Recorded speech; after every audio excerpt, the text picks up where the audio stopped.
ধীরে ধীরে স্বাভাবিক হচ্ছে সিএনজি স্টেশনের সরবরাহ, তবে বাসাবাড়ির গ্যাস নিয়ে ভোগান্তির নিরসন হয়নি এখনো। রাজধানীর অনেক এলাকায় এখনো চুলা জ্বলছে না। বিকল্প হিসেবে ইলেকট্রিক চুলা ব্যবহার করতে গিয়ে গুনতে হচ্ছে বাড়তি বিদ্যুৎ বিল। গ্যাসের সমস্যা কম বেশি সারা বছরই থাকে, কিন্তু 2 সপ্তাহ ধরে এটি দুর্ভোগের সীমা ছাড়িয়েছে। পেট্রোবাংলা জানিয়েছে এলএনজি সরবরাহ আগের চেয়ে বেড়েছে, কিন্তু বাসাবাড়িতে এর প্রভাব নেই। 8টা-9টা পরে একটু বাড়ে, কিন্তু এই দিনে রাতে এই যে এরখান তো এটা নাই বললে চলে, এইভাবে চলছে। আসলে আমাদের জীবনটা কিভাবে চলছে আল্লাহ ছাড়া কেউ জানে না। পার্সোনালি যে হোটেল থেকে নিয়ে আসি খাইছি, কেউ হয়তো দেখা যায় যে চুলা কিনে নিয়ে আসি, ইলেকট্রিক চুলা কিনে আনি পাক করে খাইছি। আমরা গ্যাস অফিসে গিয়ে কমপ্লেন করছি, তারা কোনো রেসপন্স করে নাই। আমরা নিজেরাই করতেছি।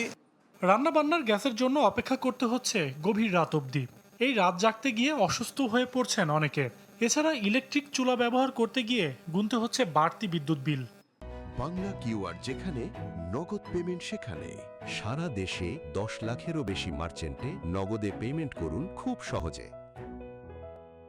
যখন দরকার রান্না খাওয়ার ওই টাইমটা আমরা একদমই পাই না, অনেক সমস্যায় আছি আমরা। বাচ্চা কাচ্চা স্কুল থেকে এসে খাবার পাই না, সকালে নাস্তা তৈরি করতে পারি না।